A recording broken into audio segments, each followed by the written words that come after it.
For those that are not familiar with this idea, even though it is not literally the birthday as you understand it, in our reality, again, having a different time frame dimensional experience, the date that corresponds to my date of birth in your reality was November 11th. Yes, thank you. 157. Wow. This is my first experience with you here. Well, this is my first experience with you. Congratulations. Thank you. So I have a mundane question. There are no mundane questions. Oh, great. That's good to know. Thank you. Is it important to you? Yes, it is. Why would you consider it mundane then? Because I felt like everyone else was asking questions that pertain to other. Because I felt like everyone else was asking questions that pertain to other cosmic issues. Yes, and I The daily questions of physical life are just as spiritual as any other question. You understand? Yes, thank you. Equality to all. Yes. If it is important to you, it is not mundane. Thank you. All right. What is your question? My question is, I'm in a work environment where I want to know what my purpose there is and how soon can I get unstuck to create the life that I really want, that I prefer. Right. The way we usually go about exploring this issue is to ask you a question, and certainly not a mundane one at all. The question we ask is, are you doing what excites you the most in life or not? No. Thank you for your honesty. The next question is, when will you choose to do what excites you the most in life? Bigger question. I wanted to choose it yesterday, but... And you didn't because? What belief systems are holding you back? Fear. Of? Fear of... Yes. Fear of what? Choosing something and that not really being what really brings me joy. So you're saying that if you choose something that excites you, you might actually be choosing something that doesn't excite you. Well, my challenge is Yes. choosing something that excites me, because it may excite Why is me. that a challenge? It's easy to do. Yes, okay. Do you believe that? Obviously not. No. All right. May I explain it to you in a way that will allow it to seem easier? Yes, please. Why, thank you. The idea that has been, in a sense, perpetrated throughout much of your New Age consciousness of following your bliss and acting on your excitement usually doesn't come with a clear explanation of why or how to do that. Mm-hmm. The idea simply is to understand it first and foremost in a very simplified manner, as follows. When we talk about the idea of acting on your joy, your highest excitement at any given moment, we don't necessarily mean that it has to be a life-spanning career, a gigantic project, an all-consuming endeavor.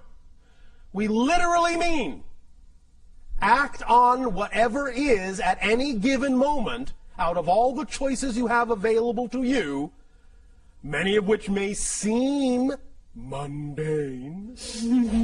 Just act at any given moment on the one that contains the highest amount of excitement out of all the choices you have the ability to take action on. Period. That's it. It's that simple. Excitement is a thread. It leads to all other excitement. So if you are simply sitting around going, oh, I don't know what excites me, just look at what your options are. Just list your options at that moment. If the only options are go shopping, take a walk on the beach, call a friend, just for an example, just pick the one that's most exciting and act on it to the best of your ability, taking it as far as you can till you can take it no further. When you come to the next crossroad, look at the options available to you then, pick the one that's most exciting, you have the greatest degree of ability to take action on, and take action on it. When you come to the next crossroad, do the same thing. When you come to the next crossroad, do the same thing. the excitement that you follow will automatically draw you into a series of synchronistic events that will constantly accelerate and expand your ability to experience excitement, and constantly accelerate and increase your ability to experience that your excitement will actually be capable of supporting you in your life if you keep moving in that way. Does that make sense to you? Yes. Now, the question is, do you believe it? Because the idea is that when we, first of all, offer the idea that all you have to do at any given moment is simply choose out of the relatively normal options available to you. If you can't think of any all-encompassing excitement, if you just choose the most exciting option out of whatever is available to you and act on it, when we offer that suggestion up, very often the first thing that comes out of the human mind is, but that's not connected to this, or how can that support me? I don't understand. You don't have to understand. That's the beauty of it. The idea is that your physical mind is not designed, never was, and never will be designed to understand how things will happen. It is not designed to understand or comprehend how something that you act on that excites you will bring you the thing you need somewhere down the line. So you don't have to think about how that's going to happen. All you have to do is act on it knowing that it will. Because the human mind is only designed to experience how things are happening. That's it. The human mind is only designed, the physical mind is only designed to understand the physical experience. The mechanism of how these things come to you come from a higher realm that is beyond the purview of the physical mind to comprehend or understand or be able to completely perceive. So you need to stop doing the job of the higher mind, let the higher mind do its job, and bring you these things as you need them in the way that it benefits you best.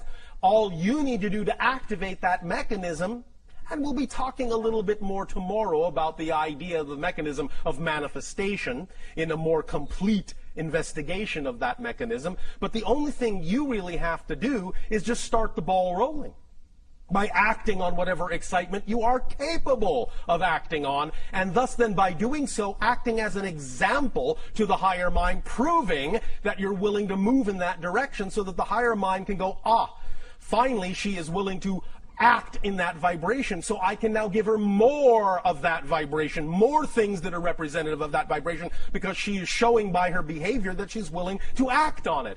But if you're not willing to act on your excitement, why should the higher mind give you something to act on if you're not going to act on it? You see, you have to clear the space by acting on what you are capable of acting on before you make room for something bigger to come in. Because if you're not going to act on what you've got, well, higher mind is not going to do pointless things and give you things you're not going to act on. So you simply stop the whole process of your excitement expanding. Does that make sense mechanically? Yes. Are you willing to believe that you can act on your excitement and know that it will lead you where you need to be led? Yes. Trusting the synchronicity that will occur? Yes. We'll see. But that's the basic explanation of how it works. So when you say you have a difficult time figuring out what excites you, I apologize, but we actually don't believe you. Because it's really simpler than you think. You're just having a difficult time understanding a clear definition of excitement and following it. You follow? I do follow. I think the other part of that is because if I'm in a work environment and Yes. my excitement may be not to be there. Then leave. Although, understand, we are very aware of what your belief systems are all about, many of you. And if you have a belief system that says if you leave that work environment, as much as you may not find it exciting, if you have a belief system that says that leaving that work environment is going to put stress on you, is going to, in a sense, cause you harm in some way, then you must honor your belief system for as long as you're going to hold on to it. But at least take the steps you can take. At least take the steps of acting on your excitement that you are willing to take. And the more you do that, the more your excitement will prove to you that it can support you as well. And the more it shows you it can support you, the more you'll be willing to let go of those things you don't prefer. So you can do it at your own pace. Don't dishonor your belief system. You can jump off the cliff, but only if you believe that you actually will fly. Otherwise, I would suggest you're in for a very hard landing. So don't dishonor your belief system. Don't just think, all right, I'll just throw caution to the wind and ignore my beliefs. Just think, all right, I'll just throw caution to the wind and ignore my beliefs. That will always get you smacking into that brick wall we're going to talk about tomorrow. But the idea is that when you work with your beliefs and understand why you have the belief that you can't be supported in something that you love as opposed to something you don't love, then when you work with those beliefs, you can change them. And the more you change them, the more you will relax into understanding how your excitement can, in fact, support you. One very strong exercise that I would always suggest to many of you, because it is based in your own reality, so it has more opportunity to stick in your mind, is to look at examples in your world of people that are making a living, in fact, making a wonderful living, being supported by doing nothing but the thing that excites them the most. Because I guarantee you, when you look at them and understand how they're doing that, you will understand that if they can do it, you can do it. There is nothing special about them in that context. If you can see it, if you can attract into your reality an example of someone acting on their joy and being supported in their life by doing so, if you could have attracted that example into your reality, if you are capable of even perceiving it, that means you are capable of living it. Otherwise, you wouldn't have been capable of perceiving it, because reality doesn't do pointless things, and you cannot perceive what you are not the potential vibration of. You follow? Yes. Does this help? Yes, thank you very much. Thank you.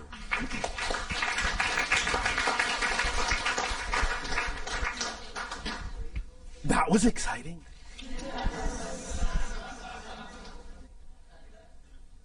Bashar, we have a question from our News for the Soul listeners. Oh, all right. And this question is, why do we exist at all? Because you have to. I'll put it another way. Existence simply is. The question, why does existence exist, is a question created within existence. The question is subject to existence. Existence is not subject to the question. Existence only has one quality, to exist. Therefore, that which exists simply exists. It doesn't in any way, shape, or form need to justify its existence by asking, why does it exist? Existence exists because that's the quality it exhibits. Existence. That's amazing. We think so. All the things that will never exist already don't exist. There's no room in non-existence for the things that do exist.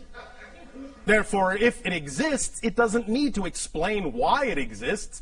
It exists because it's not non-existence. Therefore, the only other place it can be is in existence. That's the ultimate polarity of creation.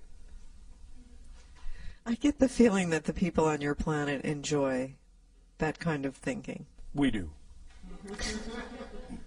There was one other question that I thought I'd slip in here from another listener, and that is, what's the best way to overcome a phobia? It depends. There is no one best way. It depends upon the person. It depends upon their belief systems. It depends upon what permission slips work best for them. The best way, euphemistically, is their way. Whatever their imagination tells them is their best way. There are any number of suggestions we can make, depending upon the person, depending upon the phobia, but you have to go on a case-by-case basis. There may not necessarily be a generalized idea that will work for all people. Well, what is the basis of phobia? The basis of phobia is the idea of a belief system that allows you to see a representation of the belief that you are completely out of control. Does that make sense? Yeah, and so the specific phobia is a symbolic representation of the kind of belief, the kind of experience of being out of control that the person has. So, if you wish to carry this further, you could say the best way, quote unquote, to understand how to create or alleviate the creation of the phobia is to understand the symbology of what it is the person is phobic about as a symbolic representation of the control issue they feel that they lack within themselves. A lot of times people think they're connected like with a past life. In a sense, it can be. However, remember that from our point of view, there really is no such thing as the past or the future. So if they feel it's connected to another parallel, simultaneously coexistent experience, they have to understand that they're actually choosing to create that from the present life and simply cross-connect to another presently existing life for a purpose, for a reason, for an exploration, for an experience, for a lesson. So when they get, first of all, in touch with the idea that it doesn't come from the past, it is a present connection, therefore it brings it into the present, it brings it more into control, they will understand they have more control about how to deal with it. Because it's not coming from some deep, dark, mysterious past that they can't access. It's all being created now in the present, because here and now is all there is. There is no past, there is no future. There is only now. Does that make sense? Yeah, it sounds like a person will choose a corresponding life, a parallel life that has a symbolic representation of an issue that they're dealing with. Yes, now. They could. And in examining that, if that's one thing they would like to do, they don't have to, but in examining that, it might give them some reflective insight into what they have chosen to create for themselves in the life that they are dealing with. If they resolve the issue, that's one of the paths, obviously, for that's one way alleviating it. But there's also things like desensitization. There are any number of techniques and tools and permission slips. It depends on the person. It depends on the choice. It depends on the experience they have chosen. It depends on a case-by-case basis. Depends on the beliefs. Okay. Depends on the purpose for why they are having that experience. Depends on what they're going to get out of it. Depends on what they're going to learn. Depends on how it will expand them. Depends on many things. However, if you wish to break it down generally to the quote-unquote, again, best way, by always acting to the best of your ability on the thing that excites you the most, that process in and of itself will always force you to face whatever issues need to be faced and integrated to allow you to continue on the path of acting on your excitement. Now, of course, if someone is phobic about acting on their excitement, they may be creating an interesting vicious circle experience for themselves. Nevertheless, it will still, by being willing to take any action in that direction at all, open up the synchronicity that will bring to them whatever experience they need to face that issue and bring also with it all the information necessary to deal with that issue if they are open to it. We understand that very often negative beliefs and fear may make it seem as if that's the last thing they want to do, but that's one of the things we're also going to be discussing tomorrow in terms of X-raying the structure of negative beliefs.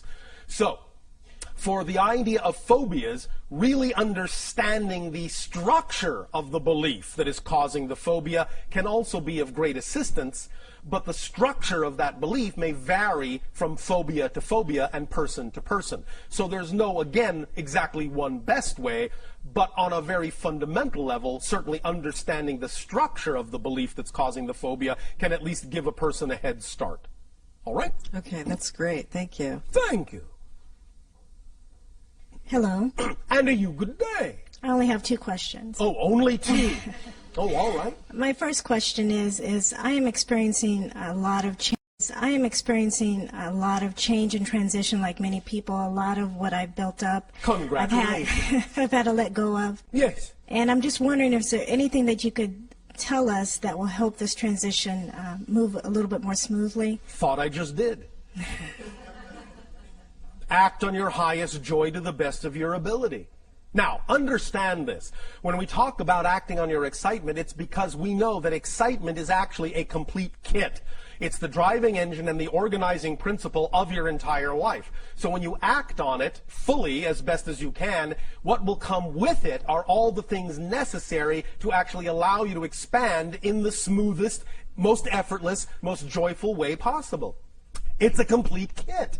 It's self-contained. You don't necessarily need to do anything extra beyond the idea of fully acting with integrity to the best of your ability on your highest excitement in order to attract whatever you need synchronistically to allow you to experience your life in the smoothest way possible. As long as you're always willing to face and integrate and work with and deal with whatever your excitement brings up, then you will find that you'll be able to move forward in the smoothest possible way. Your willingness to allow whatever issue comes up, whatever belief comes up, whatever fear comes up, your willingness to allow it to be there for a reason and use it in a positive way is what will smooth out all the bumps. When you make fear your friend, when you say it's a messenger telling you something about yourself that you want to know, when you understand that fear is nothing but your own energy simply being filtered through belief systems that are out of alignment with your true self, then you can say, thank you, fear, for coming up. Thank you, issue, for coming up and pointing out to me that I have a belief that's out of alignment with my preferred, true, natural core self. And as soon as you identify the belief in that way and relate to the belief in that way and make a friend of your belief in that way, it will smooth out the fear energy into joy and excitement and give you the opportunity to utilize that understanding and that knowledge in the best possible way. Does that make sense to you? It does, but couldn't we have done this without all of this mass disintegration of all that we knew? Couldn't we have done this a different way? Why is it that we're experiencing it this way? There are many ways to do things. This particular reality is the way things are done. You are also, as a soul, having experiences in other realities where things are done differently. But you also chose to be here because you wanted to experience this way as well, because it's one of the valid ways to experience the idea of creation. Breakdown, build-up, destruction, creation. It's a very valid way to experience the idea of creation. And again, when you learn to enjoy it for what it is, you will smooth out the bumps in it. Many individuals on your planet have talked to us about the idea that you feel like you're stuck in some kind of remedial kindergarten class, a school of hard knocks, a suffering planet. We choose to view this as a master graduating class. So the idea is that, yes, all right, college, university, sure, it's a little tougher than high school, but you're up to it because now you are in the master class. So the more you know that's what it is and the more you treat it as such, the more benefit you will receive from the way things are structured and the smoother things will get, and you will not have to experience it that way anymore. But the idea is, again, using the power of paradox. When you allow it to be all right to experience it the way you are experiencing it, you will no longer have a reason to experience it that way. It's only the resistance to the way you're experiencing it that makes that experience take longer to change. I get it. Thank you. I knew you would. My last question is for the past year during meditation or a time where I'm slowing my mind down to connect, I'm experiencing a lot of pressure in my head. Yes. Could you explain what that's about? There are sometimes different symptomologies when you are realigning energies. Sometimes there are physiological side effects or symptomologies. That's all right. They will dissipate. As you become more smoothly aligned and less resistant to certain kinds of change, those pressures will smooth out. Right now, it's simply the idea that the energy you are attempting to integrate in your estimation, in your belief system, in your definition, is simply more than you're used to. You don't feel equal to it yet. Therefore, as we have euphemistically said by analogy, it's like you are trying to download a dam full of water through a garden hose. There is pressure. But when you widen the hose into a giant conduit, the pressure will be relieved because you become more equal to the energy you are channeling. You follow? Yes, I do. Does that help? Yes, thank you. Thank you. Little puppy dog. Like a little puppy dog. Oh, all right. Just biting at my heels. And Yes. it has to do with statements you've made about we're not changing our economic systems, but we are going to be inventing new systems to replace the old ones when they fall away. Yes. And for the life of me, I can't visualize how that will occur in our particular All right. society. Well, that may not be, as you say in your language, your particular thing. So you may not have to be able to visualize that. You may simply be able to visualize other things and simply take advantage of the changes in the economic system when they occur that other people will implement. That may not be your thing. You understand? Yes, I do. So sometimes when something is not really representative of your particular approach to creativity or excitement, it doesn't mean you have to become aware of how that's going to work. Let the other people that are involved in that regarding their excitement to make those new systems do that, and know that you will simply be around to take advantage of them because you will be of a similar frequency. But you can simply implement into society whatever changes you wish to make within yourself and shift yourself to the society that will reflect those changes within you back to you based on whatever excites you the most. Does that make sense? Yes, it does. Now, by doing that, you also allow the other people working on other things to have more opportunity to work on what excites them the most as well. And that's how you actually help them create their systems and how they help you create your new systems. By simply all of you following your highest excitement and imbuing your reality with more potential to follow your excitement in general, no matter in which way you may individually and specifically wish to do so. Does that make sense? Yes, it does. And thus then you will help the economic system of your planet appreciate as you learn to appreciate yourself. Make sense? Makes sense. Does that answer the questions? Does that feed the dog?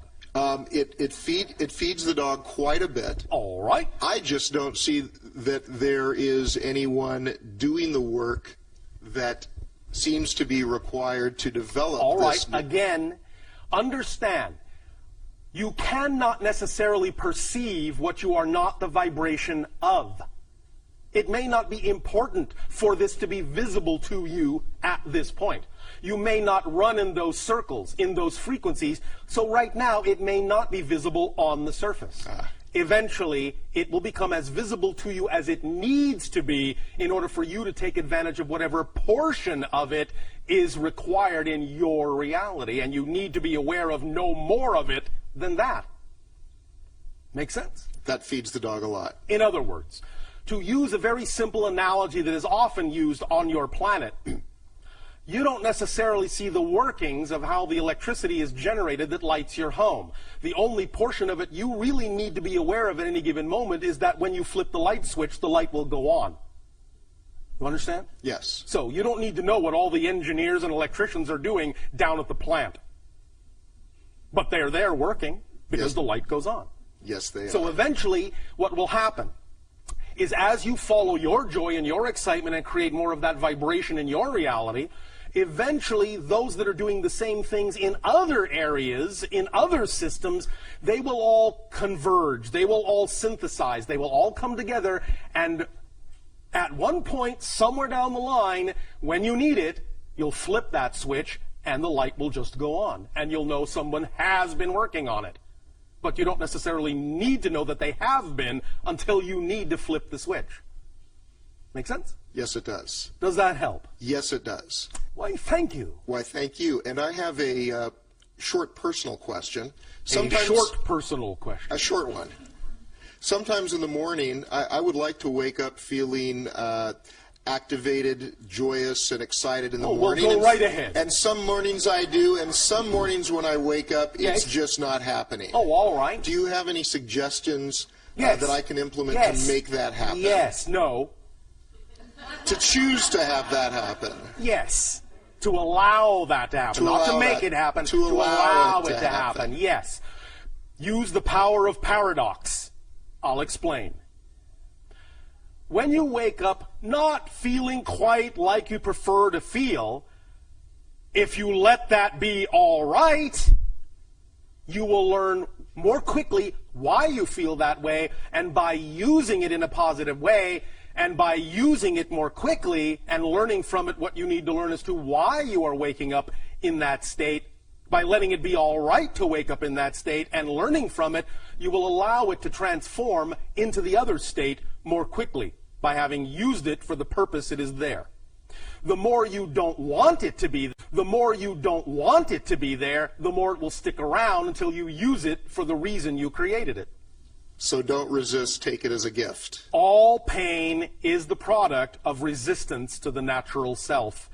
and usually the resistance to what is going on in your life, as if it wasn't supposed to be there, when in fact, if it's there, it is there for a reason.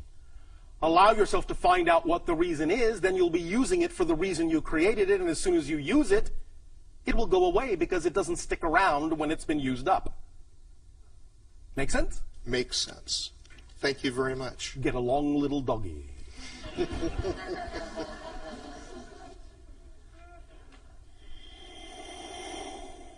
Hello, Bashar. And you, good day. I have a question about the origin of the human race. The origin of the human race. Yes, and well, it starts at the starting line and ends at the finish line. Now, do we all come at the same time, or well, have when we you been say seated? we, understand that incarnationally, no, didn't all come at the same time. However, physiologically, the human species was developed approximately at the same time. But the idea is that the original hominid species on your planet that grew naturally through what you would call the evolutionary process was at a particular time genetically enhanced by another species from off your world, thus creating, generally speaking, relatively speaking, what you now recognize as the human species. You understand? Yes, I do. This is not as uncommon as you may think. It is actually one of the ways in which creation has of creating, in a sense, vehicles for incarnational experiential purposes. That there is, in that sense, genetic seeding that takes place, genetic alteration that takes place to bring a viable vehicle in physical reality into a particular frequency level through genetic manipulation that allows for the idea of soul incarnational experiences in physical reality to be had in a very specific way. Does that make sense to you in your language? Yes, it does. Does that answer your question? Yes, it does. And one other question, then, would that also mean that there's various ET or higher intelligence that spawn different races of groups within Earth, like well, white and black? Yes and no. The idea is that at this point you're all pretty mixed up. We mean that genetically. The idea also is that there are some factors that are simply environmental, while at the same time, yes, some of the differences are representative to some degree of different genetic factors in different, what you would call, ET species. But not necessarily as absolutely distinctly as you may think, because the ET species, even they were already genetically mixed up in a variety of ways. You follow? I follow you. Does this help? Helps a lot. Why, thank you. Thank you.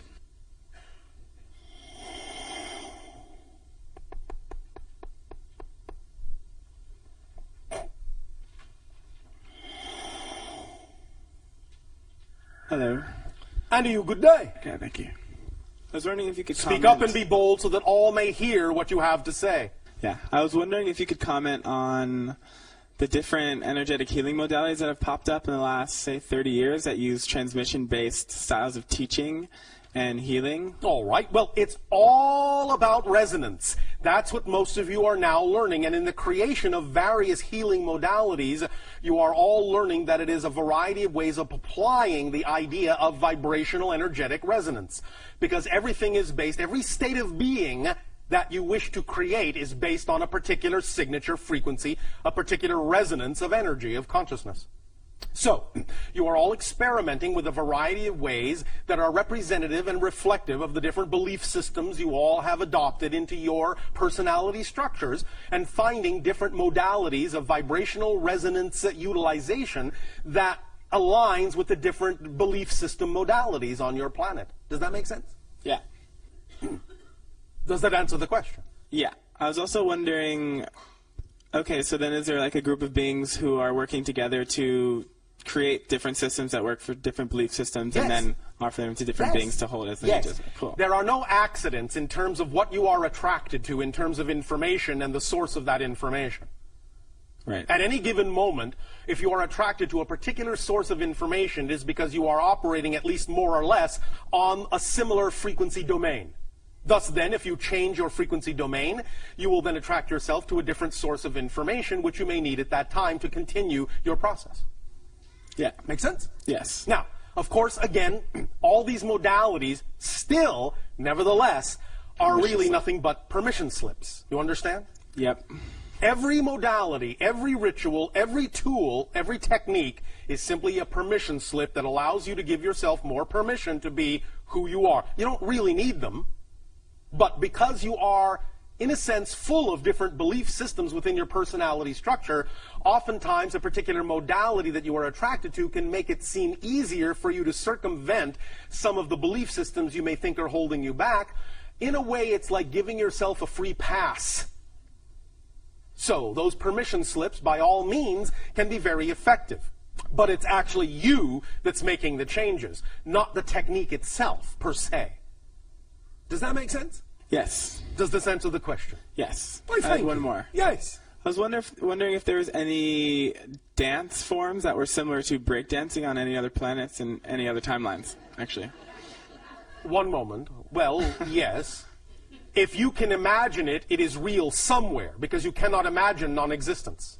Right. So somewhere in some dimension, whether it has relevance to your reality or not is not the issue. Whether it is probable in your reality or not is not the issue. If you can imagine it, it is in some reality, some dimensional plane, some expression of creation, a real reality.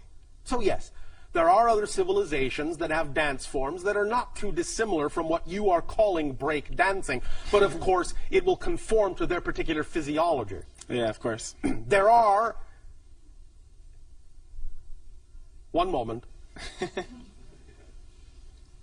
One species does have a kind of style that you would call an alternate limb rotational style. That is, spinning from limb to limb to limb to limb, sort of moving around like this. You understand?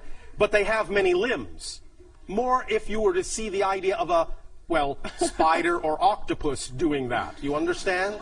Spinning around on each limb and going from limb to limb. That is one style of dancing in one species we are aware of. I suppose you could say it's sort of like breakdancing, but not exactly as humans express it. Yeah. Does that answer your question? Yeah. Anything else? Yeah, I was wondering if you could give some revelation to the different species and their contemporary updated agendas in relationship to humanity. And well, that would take a little while. More time than we have within the context of this transmission. But generally speaking, understand that there are about, at any given moment, 15 to 17 different species that are in some way, shape, or form connected to the overall agenda of your expansion of consciousness. All right? In other words, you have lots of friends looking out for you, watching your back in high places. You follow? Yeah. Does that answer the question? Yeah, I was curious What as were to you really asking? what do you guys have to benefit from the ascension of humanity or the Why, expansion? thank you. Yeah. First of all, we understand. Thank you. Yeah. First of all, we understand that we are all one. We are all connected. So as we help you, we are helping us. Because in that sense, the more we allow you to understand your full potential, the more opportunities that allow us to understand our full potential, and the more you allow yourselves to understand your full potential, the more you allow others to understand their full potential as well. It all works together like family helping each other up the ladder. You understand? Yeah. Does that make sense? Yes. I'm And? good. I'm satisfied. Thank you. Thank you. Yeah. Sweet.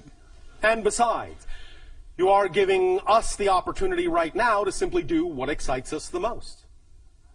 I specifically am a first contact specialist. Yeah. So, this is all in preparation not only for being more of yourself, but for meeting other representations of yourself as well. You follow? Yes. Thank you. Cool. Thank you.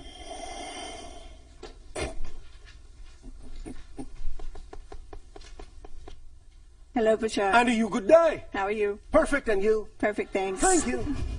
I heard. Oh, one moment. Let us clarify. We understand that at any given moment, there may always be the opportunity to grow and change and what you call improve. That doesn't mean that at this moment you are not a perfect representation of what you are at this moment. By allowing yourself to know that whatever you are right now is a perfect representation of that idea, paradoxically, you actually put yourself in the appropriate state of being to actually change and grow and expand. So when we say we're perfect, we don't mean we're complete. We don't mean we cannot change. We mean we simply are perfect for whatever we are being right now. And in the next moment, we will be something different, equally perfect in its own right, as will you. Continue. Thank you. I heard a rumor that you work directly with the hybrid children as a mentor teacher. Is that? Well, in this case, the rumor happens to be true. Could you tell me what they're learning and what?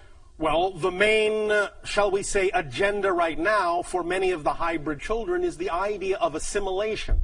In other words, they are learning how to fit into your society. Because ultimately, many of the hybrid children will be introduced back to many of you in physical reality for you to interact with. So they are learning your ways. They are learning, in a sense, well, not how to blend in, because many of them can't really do that. But they are learning your social understandings. They are learning the idea of living on Earth. Not that they will succumb completely to the way in which humans do things, because humans will also alter their sociological patterns to be something more conducive to the way that we do things. Nevertheless, acclimatization is now the major portion of the agenda, and this is one of the things we are assisting them with. Humans 101. Are there specific assimilation lessons? Yes, of course. Now, understand that because of certain differences, there will be things that they have to replace other things with. In other words, the hybrid children, many of them, like us, don't eat. So the idea really is that when you're all sitting at the dinner table, they will simply be sitting there quietly, absorbing energy, perhaps from the light fixture overhead, while you are eating your mashed potatoes. So there will be some differences. Nevertheless, they will have understood how, in a sense, to still fit in to that family structure in a way that is not disruptive, but in a sense is enhancing.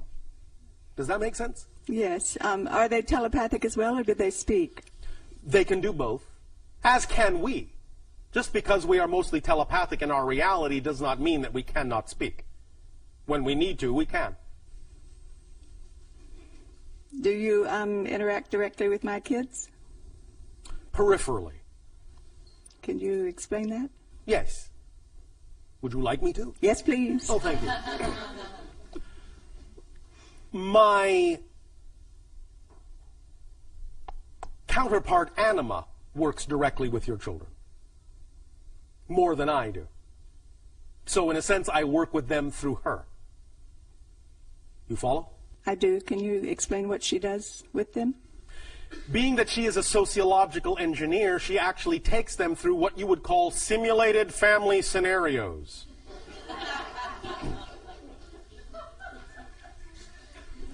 Are they okay? Oh, they're fine. Are you? Okay. Will I get to meet them here on Earth? Not all of them, but a few of them. There is a high degree of probability that you will meet a few of them. All right? Are there any specifics on communicating now with them? You are, in dream time, downloading much information to them, as many of you do with the hybrid children. In dream time, you have met, and you interact quite frequently when you are, in a sense, shifting to another dimension in dream time.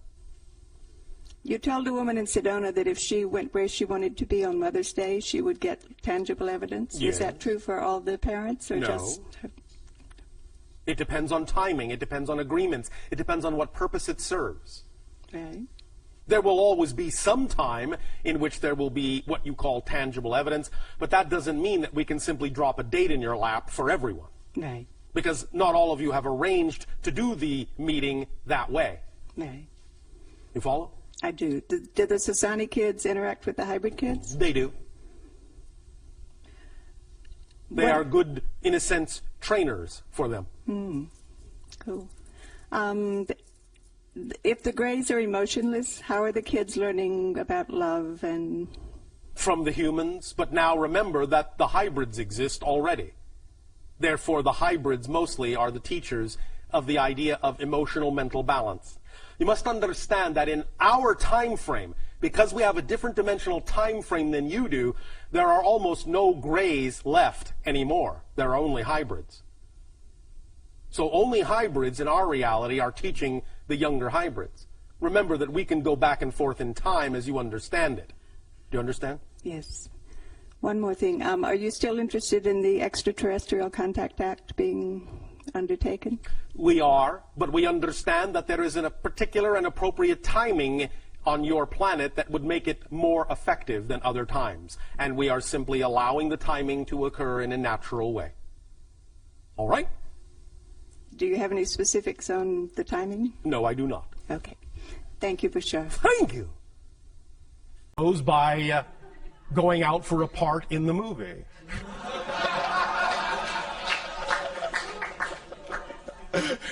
What is a Jedi Knight to you?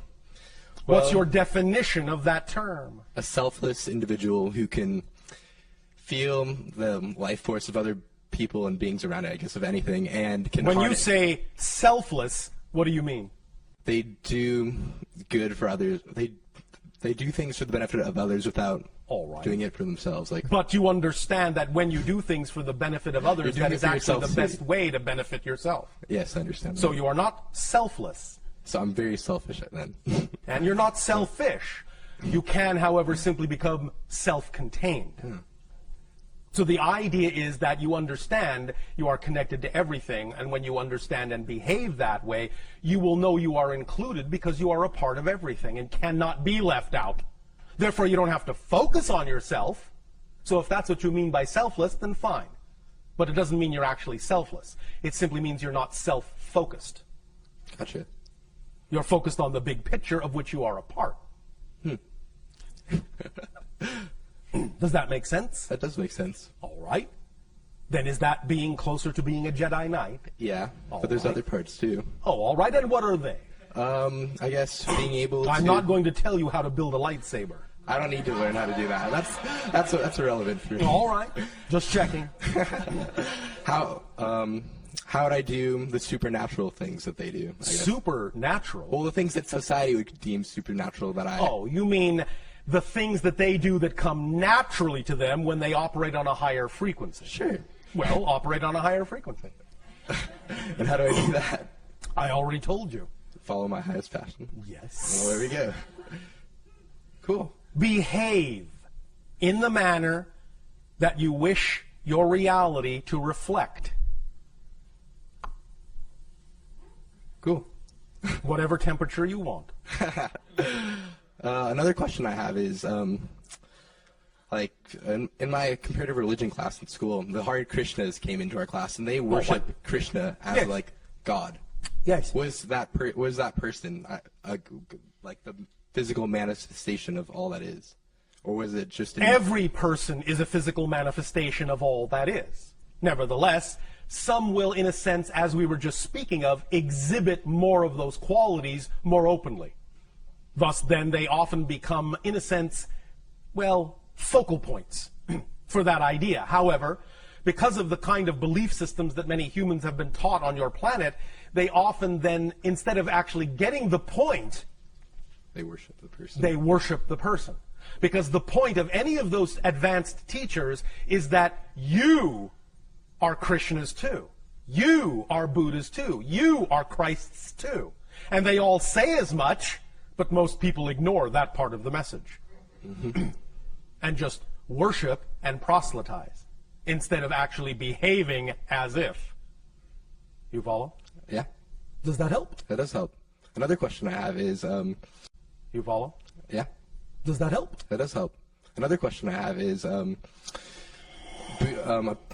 like a monk came to our class too, a Buddhist monk, and he said yes. Nirvana was different than enlightenment, and that the Buddha achieved Nirvana, which is he ended all suffering forever.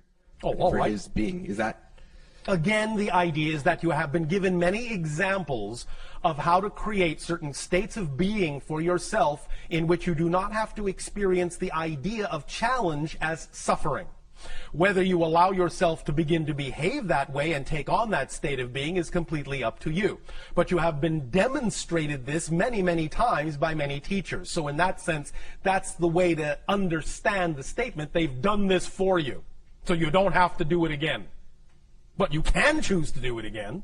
You can choose to suffer, but because they've already demonstrated how you don't have to, you don't have to.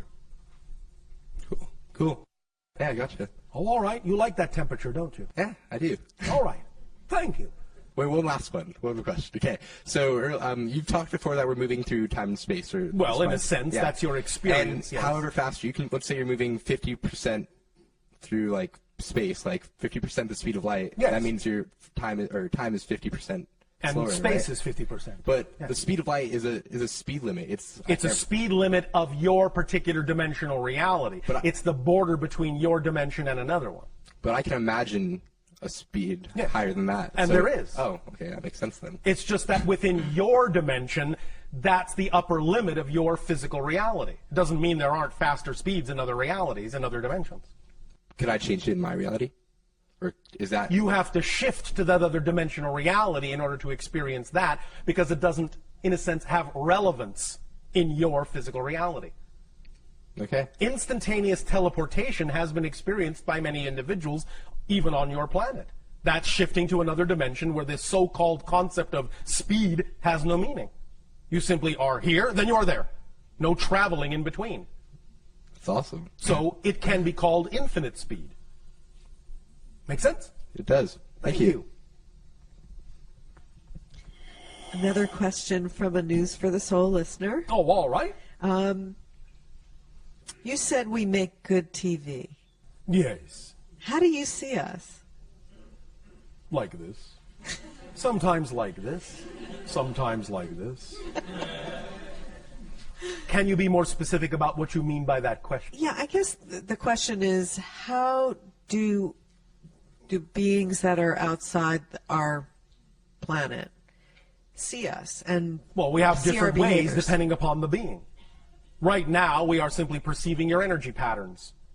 We are seeing you in a holographic kind of format that allows us to connect into what we need to connect into of your collective consciousness in order to download information to you that you have requested. So we're not so much seeing you just physically, per se. We're not really seeing you, in a sense, physically at all. We are seeing you vibrationally as a series of patterns that are interpreted in our consciousness in a variety of holographic conceptual ways, depending upon what is being communicated. Are there beings that have, like on their spaceships, screens where they can see what's going on the planet? Yes. So how are they doing that? Well, again, there are a variety of technologies depending upon the civilization.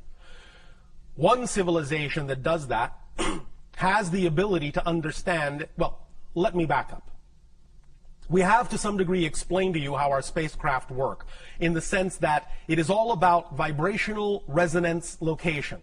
The idea that every location has a vibrational signature, and that an object doesn't exist in a location. An object, in a sense, contains a vibrational locational signature that makes it seem to occupy space in a particular place and time. But the location is one of the variables of the object's equation, energy equation. As we change the variable in our spaceships, the spaceship changes location, because that is simply the idea of the spaceship existing at the new vibrational locational signature point. Similarly, the technology is that when you know that location is a particular frequency, then you can create a system where you dial up a particular locational resonance, and you can have a mechanism that simply translates that particular reference point visually, if you wish, even in your mind or on a screen. Does that make sense to you? Do you understand what we are describing as a technology? Yes, it sounds very interesting. I mean, are people being watched while they're walking around in the privacy of their homes? Sometimes. That's pretty interesting. But never without permission. You understand? Yes, but how does somebody give permission? Sometimes they give permission on another level. Oh, like a dream state. The physical mind may not be aware of the permission that has been given, but the permission has been given. And again, it will always be done, at least on our behalf, relatively unobtrusively. Privacy will be maintained where it is truly desired. So what would be the purpose of watching someone? Learning. Like how humans do things? Yes. And there are other reasons. Observing what humans are, in a sense, absorbing of the information that they have learned, how they are applying it. Because sometimes we have recognized that humans will apply information differently in private than they do in public. So we learn a lot about you in private that we don't get a chance to learn by watching you in public. And that's why we say you make good TV. Because there are often great dichotomies between your private persona and your public one. And we learn a lot about who you really are and what your personality really is all about by observing the private one in certain contexts. Yeah, I can see that. That's really true. So Yes. That's cool that you guys can do that. Again, not without permission and not without there being a reason, in a sense, that will ultimately serve you in a positive way. Right. That's We have wonderful. no purpose or reason to simply be invasive. Yeah. It no. is only being done because there is a mutual agreement that what we are doing will benefit you in some way, shape, or form. That's wonderful, Bashar. Thank you. Thank you. Hello, Bashar. And a you good day.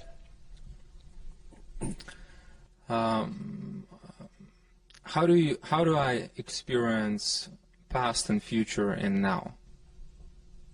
Have you ever had the experience called deja vu? Theoretically, but not consciously, that I can recall. You have Maybe never I did, experienced maybe that I didn't. sensation. Is I that know what what you you're are saying? talking about, but I can't really recall the real experience. Oh, all right. But that is one representation of experiencing what you call past and future in the present. That's what that experience actually is. Because when you have deja vu, you know what is about to happen because you feel it has happened before. You are experiencing the idea of the timelessness all at once, that everything exists at once. So really, the more you live in the moment, the more you live in the present, the more you don't focus on the idea in a negative way of future and past, the more you will experience the timelessness of actual existence. The more malleable, plastic, and slippery space and time will become. The more synchronistic experiences you will have. Synchronicity is another symptomology of collapsing the idea of space-time into the now. Because everything is one. Everything is connected to everything else. Synchronicity is space-time's way of showing you that everything else. Synchronicity is space-time's way of showing you that everything is connected as best as it possibly can. Even though it may still be presenting it to you in a so-called linear fashion, one synchronicity after another, that is at least a more collapsed version of experiencing space-time, the experience of synchronicity itself, than a typical stretched out linear format. Does that make sense? But is this includes, for example, past lives, past experience? Again, remember, there is no real past. There is no real future. Everything exists now. The analogy we often use is your own television set. If you are sitting down watching a TV program, you know that at the same moment, there are still hundreds of other programs that exist at the same time. They're not really in the past. They're not really in the future. You may not be perceiving them, because you are tuned to one particular channel. But if you change the channel, you'll see that another program exists at the same time as the program you were just watching. Reality is like that. All the lives, all the experiences are going on right now. The more you understand and wrap your mind around that concept, the more you will actually start to experience reality that way. Make sense? Yes. So, more analogies, the more symbols, the more analogies you can create to explain the idea of the simultaneity of existence to yourself, the more you can understand that construct of nowness holographically, the more you will actually start to experience your reality that way. Makes sense. Thank you. And, thank you. That's why we also use the analogy of saying there really is only one moment in creation, just one moment. What appears to you to be different moments is actually the same moment, but from a different point of view. It's all the same moment. There is also only one thing in creation. All of it. Just one thing. Experiencing itself as a multitude of things. But it's just one thing. Even physically, there is only one thing. We have explained this before by the concept we refer to in our reality as the prime radiant. Imagine. We know your scientists tend to talk in particles. Subatomic particles. Now, we know that they know that it's not really a solid particle, but for the purpose of illustration, it will do. Imagine this. Imagine there is only one particle in all of existence, and there's nothing else. Just one particle. Because there is nothing else to relate to, the particle has no mass, and can move at infinite speed. It has no limitations, it has no barriers, there are no laws to govern it, because it's the only thing there is. So it can do anything it wants. So if it can travel, this one particle can travel at infinite speed, that's another way of saying that that particle can actually be everywhere at the same time. You understand? Yes. So if a particle can be everywhere at the same time, it can appear to be multiple particles, but it's actually the same one particle. And everything that is made up of particles is actually made up of the same one particle, moving at infinite speed. So you actually are the other person's body. You actually are the chair. You actually are the light bulb. Because all those things, you are the star. You are the other planet. Because all those things are all made up out of the same one particle that everything is made up out of. So everything is here. Everything is now. Everything is one. Make sense? Yes. Does that help? Yes, definitely. Thank you. Thank you. The more you ponder that, the more you wrap your mind around that, the more you will start to experience that in your reality. Yes, continue. And it's pretty much like a follow-up in terms of everything is one, all is one, we're part of one. Yes. But we have this illusion of separation. Yes. Can you help me a little bit in terms of how I can modify it or remove it if it's appropriate, or well, you don't really want to completely remove it per se, but have ability to or you won't really have an experience as an individual. Remember, all that is experiences itself in all the ways that it can. You, us, all beings and all things in creation are all the ways all that is has of experiencing itself. Even though you can have the experience of more oneness, you exist as an idea unto itself. So you, as that idea, no matter how much oneness you create yourself to experience, you will always experience yourself as you. Even when you become one with the one, you will experience yourself as the one. So you will still be you. Even when you are no longer a part of the one in experience, you will still experience yourself as the one. Does that make sense? Yes, definitely. Does that help? But I was asking more in terms of practical application, in terms of, for example, feeling the trees and walls and go beyond that. Yes. How I can develop this? Again, wrap your mind around the idea that you are one. Invent in your imagination ways in which to represent that to yourself more realistically. And use that imagination. That's what your imagination is for. Your imagination is keyed to you, to your frequency. Whatever methodology you come up with that allows you to feel more at one, use that. Use what your imagination comes up with. Your imagination is the conduit between your higher mind and your physical mind. Your imagination is the conduit of communication between the two. So let us say, for example, if you imagine, for you, if it feels right for you, that you can walk up to a wall, and if by putting your hands on it, that allows you to feel more at one with the wall, or if putting your tongue on it allows you to feel more at one with the wall, or simply imagining yourself passing through the wall and your molecules intermingling makes you feel more at one with the wall, or whatever idea your imagination comes up with that actually creates for you more of the sensation, more of the idea of being one with the wall, then that's the thing to imagine at that moment, whether you actually physically do it or not.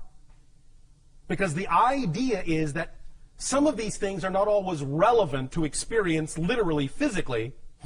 Some of them are just things that lure you in a certain direction to get you to move in that direction, perhaps for other reasons.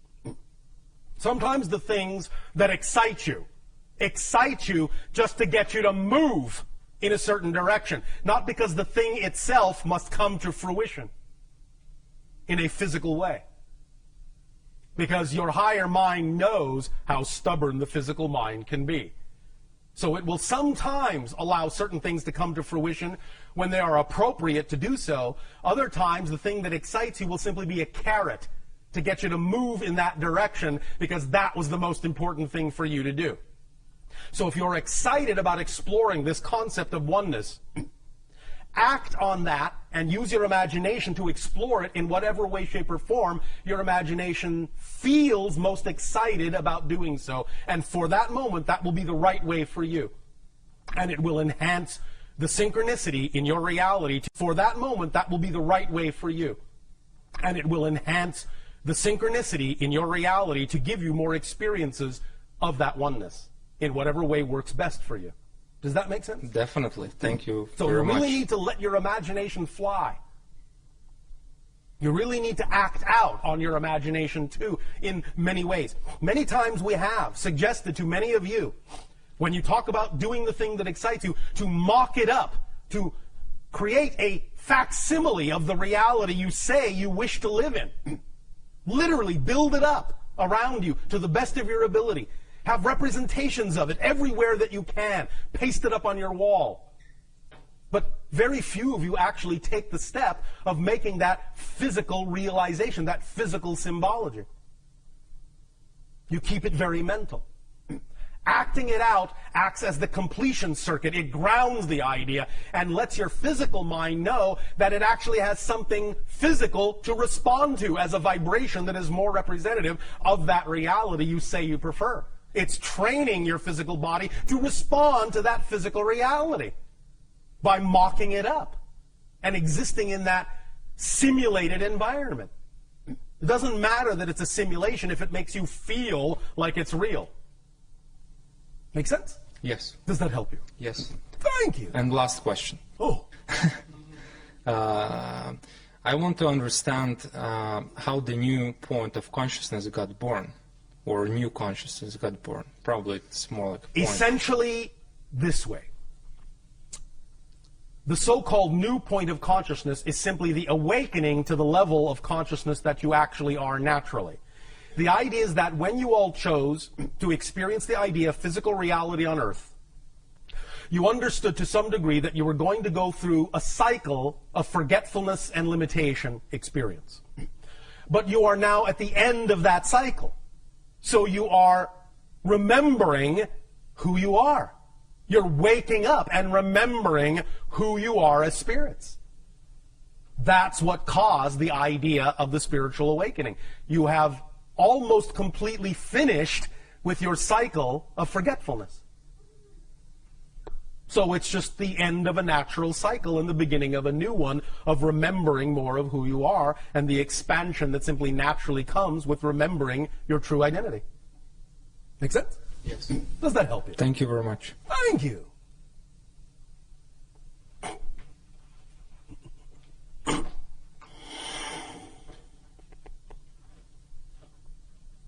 Thank you, April. Hi, Bashar. And you good day. It's a privilege and a pleasure to be here with you. It is an honor for us to communicate with all of you as well. Good, thank you. Speak up and be bold so that all may hear what you have to share. I shall speak up then. Thank you. By our thoughts, our choices, and our imaginings, as you said, we create our reality. Through your beliefs and definitions, you create your reality. Your beliefs and definitions determine what kind of feelings and thoughts and behaviors you exhibit. Right. That then reinforce the reality you have created with your belief. But belief is the blueprint. It's the first step. The definition is the key, not just the thought. I know that some people on your planet interchange those concepts and say thoughts create your reality. What they really mean is the basic fundamental belief creates the reality. What you believe is true is what you experience. Then your thoughts will go hand in hand to reinforce that. Good, yes, excellent. And so it's a very individual process, is it not? Yes, but there are collective components to it that you have all agreed to abide by in general. Which are prior agreements as to the structure of the earth and life and so on. Yes. Okay, good, yes. So if I create my reality and it is an individual thing within those agreements, within those prior agreements. Yes. I'm confused about the way in which sometimes you talk about the world that is, as if there's a world out there that we are all sharing. Yes. And all seem to be within this same world. Well, in a sense.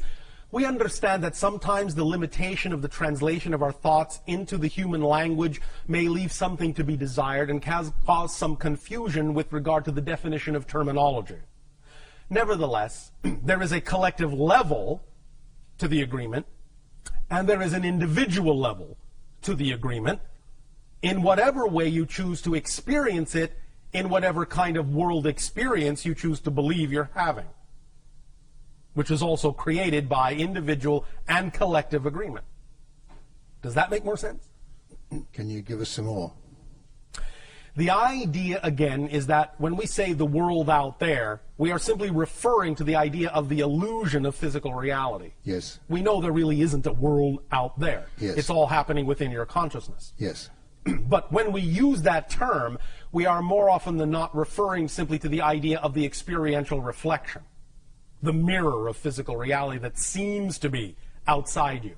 Okay. We simply don't always take the time to explain it in every single detail, assuming that you basically understand the analogy we are making without having to explain every aspect of it. But sometimes it requires a deeper explanation, depending upon the conversation.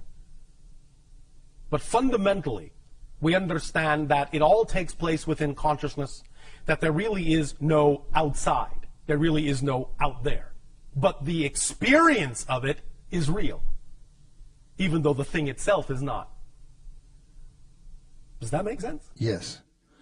So if I believe that the world is going to hell in a handbasket, then I inhabit a world that is going to hell in a handbasket. Then you're in the basket with it, yes. Yes. And if I believe that the world is not going to hell in a handbasket, I live in a world that is thriving and prosperous. Yes. Yes. Now, you have for many thousands of years, in your terms of counting time, in that experience, linearly speaking, agreed to have coexisting varieties of belief systems. Now that you are waking up, more and more, every day, bit by bit, you will start by selective vibrational resonance choices, slowly start to see, bit by bit, only the worlds that are more representative, only experience the realities that are more representative with the vibration of your overall natural choosing, rather than experiencing so many vibrations that are not representative of it. But for a while, and for a long time in your terms of time, you have been willing to experience many vibrational reality ideas that are not necessarily aligned with your preference. And that will continue for a little while, until such time as you all really hone in on the frequencies of your preference and really start shifting yourselves to realities that are more and more representative and reflective of the vibration of your preference, and less representative and reflective of vibrations that are not. Make sense? Yes. And? When you use the term, you are waking up, yes, it sounds like you're talking to all of us collectively here. Well, generally speaking, because if that were not the case, we probably wouldn't be having this conversation. Okay. But there's a version of me that probably didn't even make this meeting tonight, right? Correct. In some reality, you are not here. Exactly. And so there's... But that's not really you, in that sense. That's him. I understand. Good, thank you. Thank you. One last thing. Yes. One last thing. Yes. If I create my reality, yes, then I am creating you. Yes, correct? You are creating your version of me in order to experience me in your reality by collective agreement. Yes. I am not actually in your reality. Your version of me is. Yes. Just as I am creating my version of you. Yes. So in essence, we are both talking to ourselves. Yes. Good. Yes. Thank you. Thank you. Bashar, one of our listeners has this question that kind of fits in with what you're talking about right now. Oh, all right. How synchronous of them. Right. And you'll probably say you've already answered this. Maybe. Maybe not. Maybe not. To what extent am I making up my reality? Sometimes I feel like I'm making it all up and I'm the only one who is really here. Yes. Is that true? Yes. But remember, it's not this or that, it's this and that. You are making it all up, and you are doing it in concert with others who are also making it all up. That's the paradox. Each individual completely, utterly, totally makes up their entire reality, and at the same time are doing it in concert with other individual aspects of all that is that are also entirely and absolutely making up their own reality. At the same time, they're doing it in concert with each other. It's this and that, not this or that. Creation is inclusive, not exclusive. Does that make sense? Yeah, it's amazing, that it works like that. Yes. So we're pretty much out of questioners now. Is there anybody left that was supposed to ask a question? That was a question. What's your preference, Bashar? That person may ask a question if they have one. All right, but you must come down here and sit in the chair.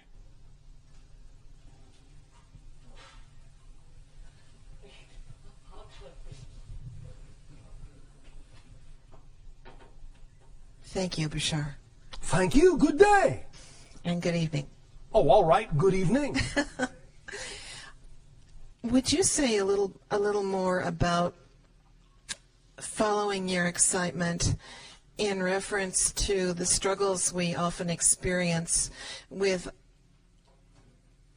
trying to act in our best understanding with what we perceive? Sounds like you're struggling with the sentence. Yeah, well, yeah. When there's a struggle between yes. acting on what we believe is our duty, which is not necessarily that exciting, Can you define duty? For example, yes. Well, something that I'm struggling with right now is a very sick parent who is requiring an enormous amount of time, energy, and attention. Oh, all right. And it's very difficult for me under these circumstances to be acting on my excitement. Why?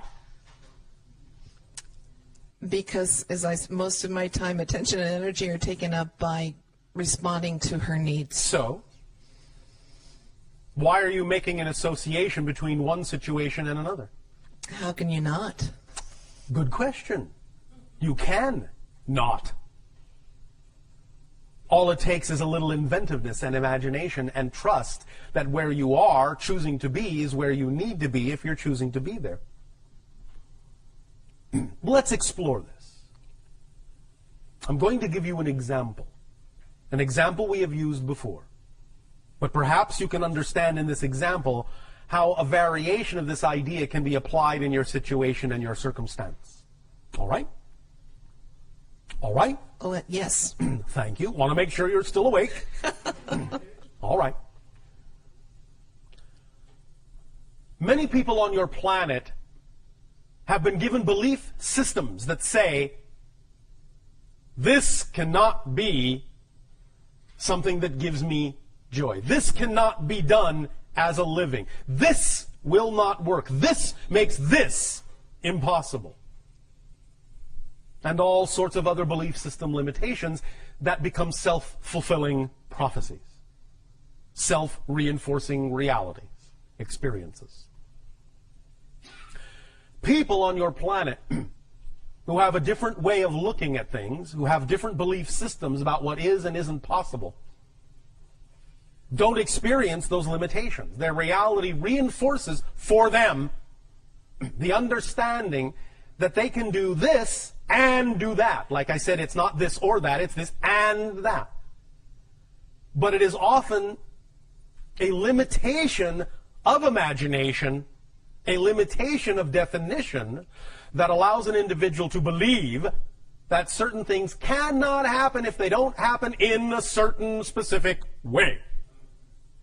And it is relaxing the definition about how you think something must happen, how it needs to happen, how it can happen, relaxing those definitions that will allow you to actually experience how it will happen, but maybe not in the way you expected, maybe not in the way you were taught to believe it has to happen. You need to really stretch your definitions to include other ways, unexpected ways, creative ways in which you can act on your joy, while at the same time expressing your love for your parent. Do you follow? Yes. Now, before we continue, understand that this also extends to the idea of taking care of your parent. If you are willing to expand your definitions about what is possible in your reality instead of coming from a very limited point of view about how things must be done, as you say, duty, the idea is that even the caretaking of your parent could be being done in a very different way that's far more representative of your joy and your excitement.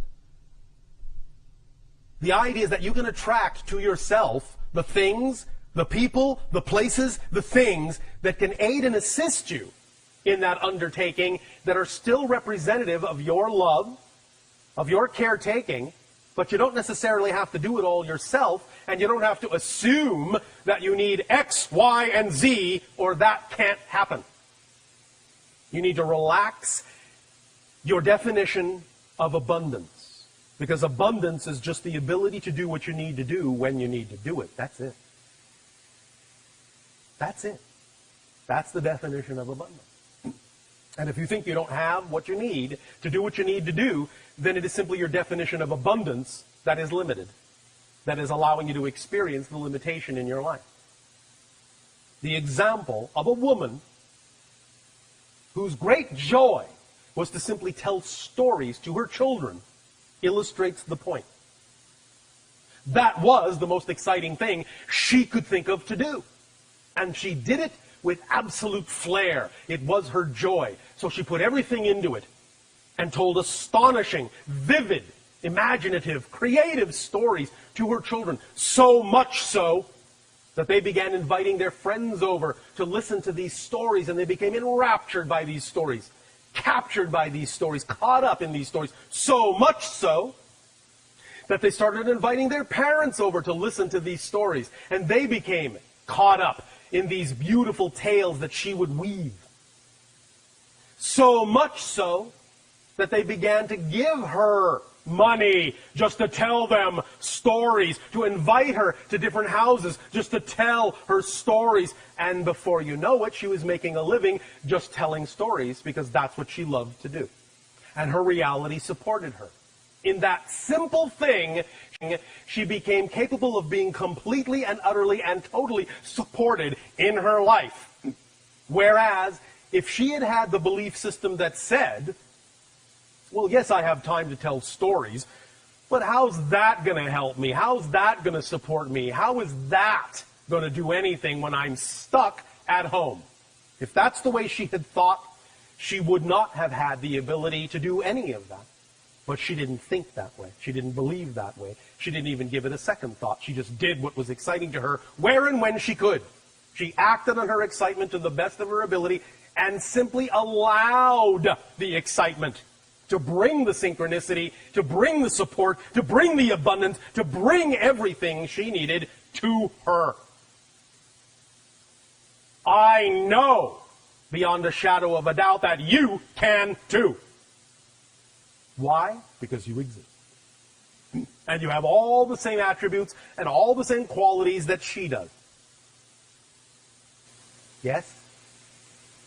This is very helpful. Thank you. Our unconditional love to you. Sweet dreams. Thank you very much. Thank you.